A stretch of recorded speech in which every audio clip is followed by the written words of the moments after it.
to complete this project within the fixed time frame. Thank you, sir. Thank you very much. Item number 14. Further discussion on the Constitution, Scheduled Tribe Order, Second Amendment Bill 2022. Sri Nishikant Dubey ji. धन्यवाद सभापति महोदय। मैं माननीय प्रधानमंत्री जी के नेतृत्व में तमिलनाडु की जो दो जातियां हैं, नरिको रावण और कुरी विक्करन, इन दोनों को शेड्यूल्ड ट्राइब में लाने के लिए बधाई देता हूं, धन्यवाद देता हूं और उसके समर्थन में मैं बोलने के लिए खड़ा हूं।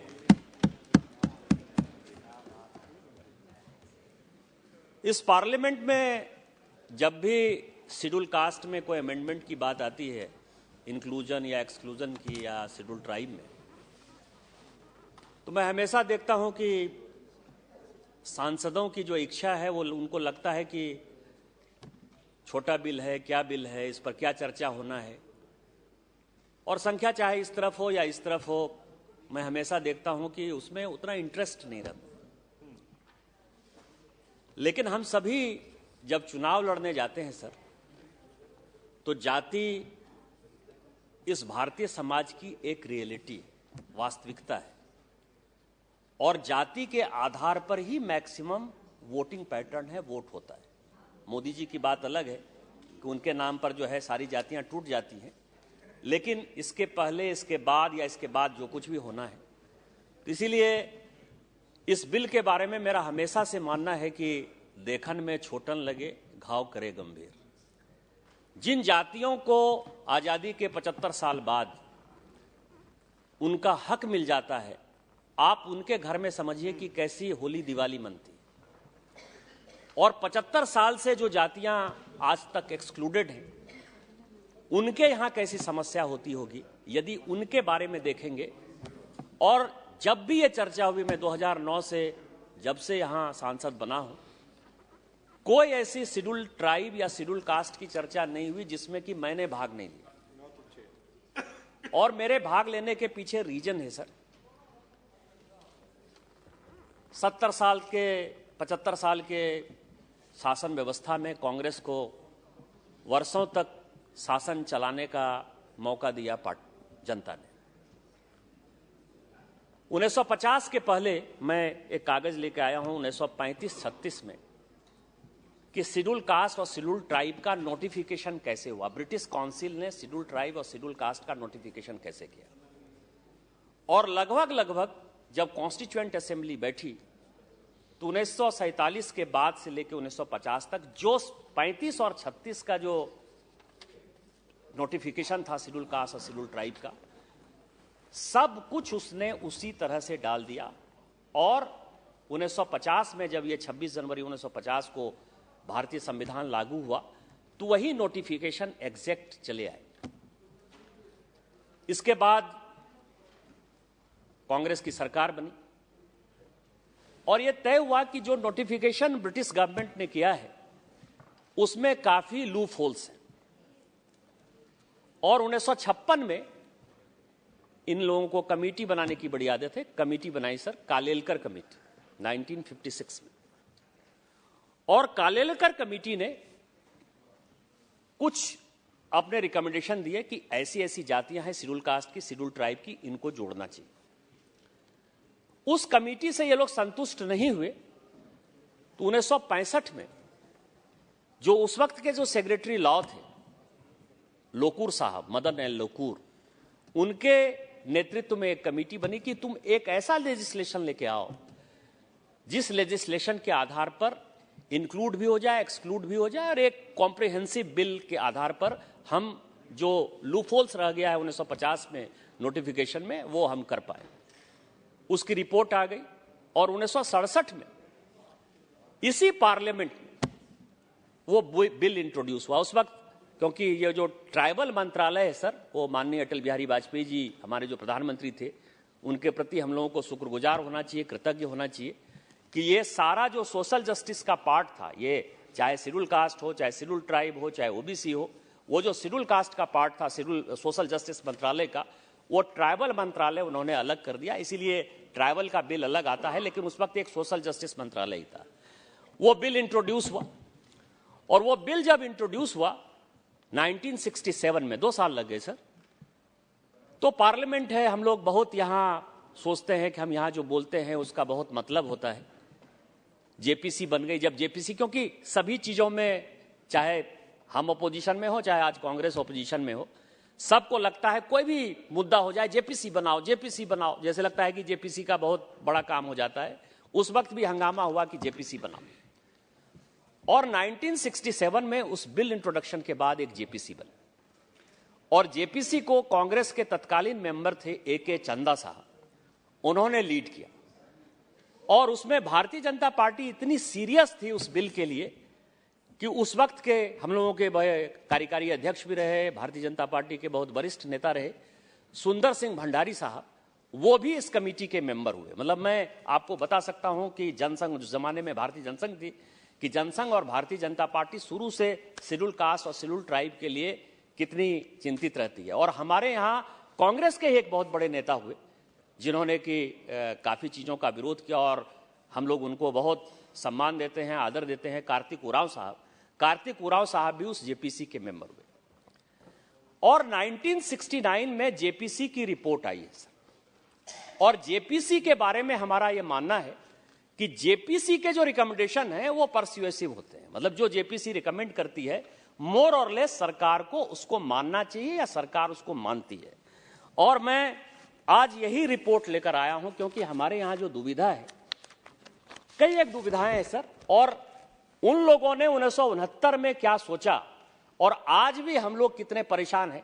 हम शेड्यूल कास्ट और शेड्यूल ट्राइब को आगे बढ़ाने की बात करते हैं हमेशा, कोई भी सरकार हो, कोई भी पार्टी हो, कोई भी एमपी हो, हम शेड्यूल कास्ट के लिए काम करेंगे, हम शेड्यूल ट्राइब के लिए करेंगे, हम दलित के लिए करेंगे, पिछड़े के लिए करेंगे, महिला के लिए करेंगे, युवाओं के लिए करेंगे। लेकिन आज क्या सिचुएशन है सर, हमने शेड्यूल कास्ट और शेड्यूल ट्राइब को उनके एक एरिया में कन्फाइन कर दिया है, एक राज्य में कन्फाइन कर दिया है। आज यदि बिहार का आदमी महाराष्ट्र नौकरी करने के लिए जाता है और अपने फादर के साथ यदि वो उसको रिजर्वेशन के आधार पर वो नौकरी लेता है और वो महाराष्ट्र में बस जाता है, तो उसके बच्चों को रिजर्वेशन महाराष्ट्र में नहीं मिलेगा सर। क्या यही शेड्यूल कास्ट और शेड्यूल ट्राइब के लिए हम भला कर रहे हैं कि उनको एक राज्य में हम कन्फाइन कर दे रहे हैं? और उस वक्त ये समझते थे वो लोग, कमिटी के लोग, और मैं उसके केवल 2 रिकमेंडेशन पढ़ना चाहता हूं इस हाउस में, कि 53 साल के बाद भी इस जेपीसी की रिपोर्ट के बाद हम लागू नहीं कर पाए। और आज समस्या है सर, हमारे यहां के कई एक एमएलए ऐसे हैं जिनका कि वो शेड्यूल कास्ट के आधार पर जीत कर आते हैं और उनके खिलाफ माहौल बन जाता है। कितने शेड्यूल ट्राइब हैं, आसाम के चाय बागान के लोग जो संथाल है सर, हमारे यहाँ के लोग हैं, वो रो रहे हैं इतने वर्षों से कि उनको नहीं मिला। उसके लिए कमेटी बनाई है और माननीय प्रधानमंत्री जी उसके लिए चिंतित है। लेकिन मैं उसके 2 रिकमेंडेशन पढ़ना चाहता हूं कि हमने क्या नहीं किया, कांग्रेस ने यदि नहीं किया और अपने को क्या करना चाहिए। 2 बड़े ही अच्छे रिकमेंडेशन है उनके साथ। पहला रिकमेंडेशन उन्होंने दिया कि at present if A schedule caste person belonging to any particular state migrates to some other state, he will not be treated as a scheduled caste unless his caste is included in the list of scheduled castes of the state to which he has migrated. The committee feel that this entails hardship and is also not equitable in as much as the member of the scheduled caste continues to suffer from the various disabilities arising out of the traditional practice of untouchability. His economic and social status does not necessarily improve by migration and he still needs special assistance. The committee have therefore inserted a provision to the effect that a member of scheduled caste who migrates to another state will continue to be treated as a scheduled caste of the state to which he has migrated. आज क्या है sir? Because it is state specific. आज क्या है? इसका मतलब यह है कि हम शेड्यूल कास्ट शेड्यूल ट्राइब का डेवलपमेंट चाहते ही नहीं है। हम चाहते ही नहीं कि आईएएस बने, आईपीएस बने, उनके बच्चे जाएं, इंजीनियर बने, डॉक्टर बने। हम तो उनको एक सीमा में बांध के रखना चाहते हैं। ये किस तरह चाहते हैं सर? इस पार्लियामेंट को ये सोचने का सवाल है। और दूसरा जो मेन रिकमेंडेशन है, जिसके लिए कि मैंने अभी कल मैं पार्लियामेंट में बोल रहा था और कई एक लोगों को लगता है कि क्या बोलते हैं, ये शेड्यूल कास्ट अनटचेबिलिटी है, उसका जो मेन विषय है वो अनटचेबल है। अनटचेबिलिटी के कारण ही उसको हमने अपलिफ्ट करने के लिए रिजर्वेशन दिया। Untouchable in one particular state may not be untouchable in another state. हमेशा होगा सर, हमेशा होगा। मैं कास्ट को इंक्लूड नहीं करना चाहता। अनटचेबल है सर। जब उसकी शादी होने लगेगी तो पूछा जाएगा कि उसके बाप दादा कहां थे और पता चलेगा कि वहां वो शेड्यूल कास्ट था। तो मैं आज भी आपको कह रहा हूं कि मतलब इतना होने के बावजूद भी तो भी मन में कहीं ना कहीं फीलिंग होगी कि ऐसा कैसे हो गया, हम उसके साथ शादी करें कि नहीं। वो जो उसके साथ लगा हुआ है वो लगा रहेगा सर। दूसरा जो कहा उन्होंने कहा कि the committee also considered, Munda साहब ये आपके लिए बहुत इंपॉर्टेंट है, the question as to whether member of schedule tribe should continue to be treated as a scheduled tribe after conversion to another religion। ये मैं नहीं कहा सर, ये कांग्रेस के ही लोग, मैक्सिमम जेपीसी तो उन्हीं की थी, उन्हीं का शासन था, उन्हीं के चेयरमैन थे। ये यूनानिमस डिसीजन है सर, और कमेटी का जो फाइनल जजमेंट है वो मैं कोट कर रहा हूं। Schedule tribe should continue to be treated as a schedule tribe after conversion to another religion other than a tribal religion. The committee are of the opinion that no person who has given up the tribal faith or faiths and has embraced Christianity or Islam should be deemed to be a member of scheduled tribe. Amendment to scheduled tribes orders have been made accordingly। ये 1969 की ये report है। आज भी हम 341, 342 चिल्लाते रहते हैं।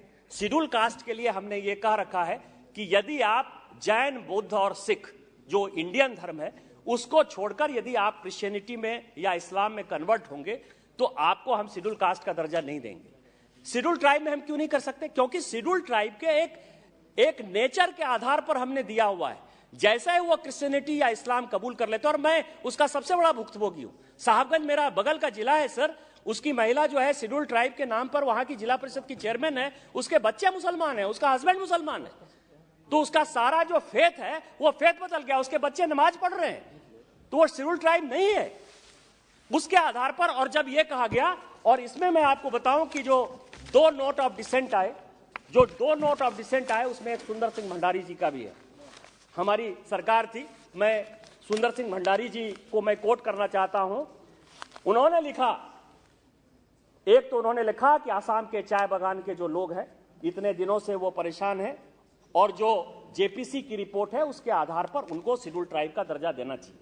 दूसरा उन्होंने लिखा कि जनजाति का जो व्यक्ति इस्लाम अथवा ईसाई मत को स्वीकार करेगा उसे अनुसूचित जनजाति का सदस्य न माना जाए।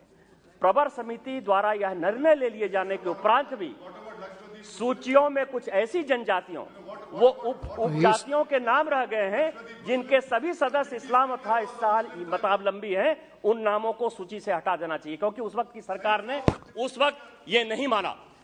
इसके बाद मैं आपको बताऊं कि मैं जिस चीज के लिए हूं, घटवाल और खेतौड़ी हमारे यहाँ की ये जातियां हैं जो 1935-36 का जो कोट किया मैंने ब्रिटिश शासन का, वो ब्रिटिश शासन में वो शेड्यूल ट्राइब थे। जब 1950 में इसका नोटिफिकेशन होने लगा तो घटवार और खेतौड़ी जो है वो बाहर रह गए, इससे एक्सक्लूड हो गए। इसके लिए मैंने आपको जैसे कहा कि कोई ऐसा सेशन नहीं रहा जबकि मैंने इस मुद्दे को नहीं उठाया। 2014 में एक कमेटी बनी, report of task force on scheduling of tribes and mandate related to. 2014 में हमारी सरकार आने के बाद वो रिपोर्ट ऋषिकेश पांडा कमेटी की रिपोर्ट है, जिसके लिए कि स्टेट के भी लोग, schedule caste schedule tribe commission के भी लोग, रजिस्ट्रार जनरल ऑफ इंडिया के भी लोग, ये सारे लोग उसके मेंबर हुए और उसने जो है अपना रिकमेंडेशन दिया सर। और इस रिकमेंडेशन में उन्होंने कहा कि कई एक ऐसी जातियां हैं इस देश में जिसका कि हिस्टोरिकल ओमिशन हो गया है, जिनका कोई कारण, ना कालेलकर कमेटी ने उनको हटाया, ना लोकूर कमेटी ने हटाया, न चंदा कमेटी ने उनको हटाया, न जेपीसी ने उनको हटाया, न किसी राज्य सरकार ने उनको हटाया, न केंद्र सरकार ने हटाया। लेकिन कई एक ऐसी जातियां हैं, उसमें हमारे यहाँ की घटवार और खेतौड़ी जाति जनजाति है सर, जो जनजाति थी, क्योंकि उसमें जो कास्टेयर की किताब को इस किताब में जो कोट किया गया है, इस टास्क फोर्स की किताब में 1872 का ऑर्डर है सर कि 1790 तक, जहां संथाल प्रदेश से मैं आता हूं, वहां एक भी संथाल नहीं था। लेकिन आज मेन आदिवासी जो है संथाल माना जाता है, जबकि कास्टेर साहब ने कहा कि असली जनजाति वहां घटवार, खेतौड़ी और पहाड़िया जनजाति के लोग थे। यदि आप एरिया स्पेसिफिक ही कर रहे हैं, शेड्यूल स्पेसिफिक ही कर रहे हैं, तो जिन लोगों का हक वहां था और जिन लोगों के हक को लोग मार रहे हैं, और मैं आपको बताऊं कि हमारे यहाँ कन्वर्सन का यह परिणाम है, ये इस्लामीकरण का यह प्रमाण है कि जो आदिवासी हमारे यहाँ 27% हुआ करता था झारखंड में, आज वो 26% हो गया।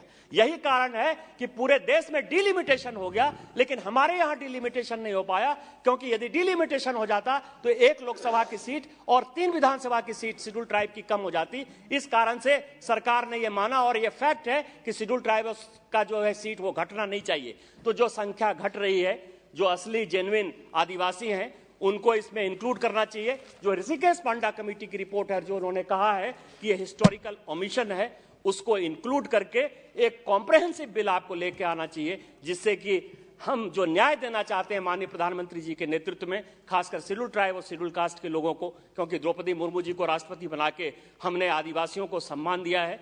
आप ही का 2 बार का रिकमेंडेशन है, एज मुख्यमंत्री आप ही ने उसको रिकमेंड करके भेजा है, उन जातियों को इंक्लूड करिए। इन्हीं शब्दों के साथ जय हिंद, जय भारत। धन्यवाद।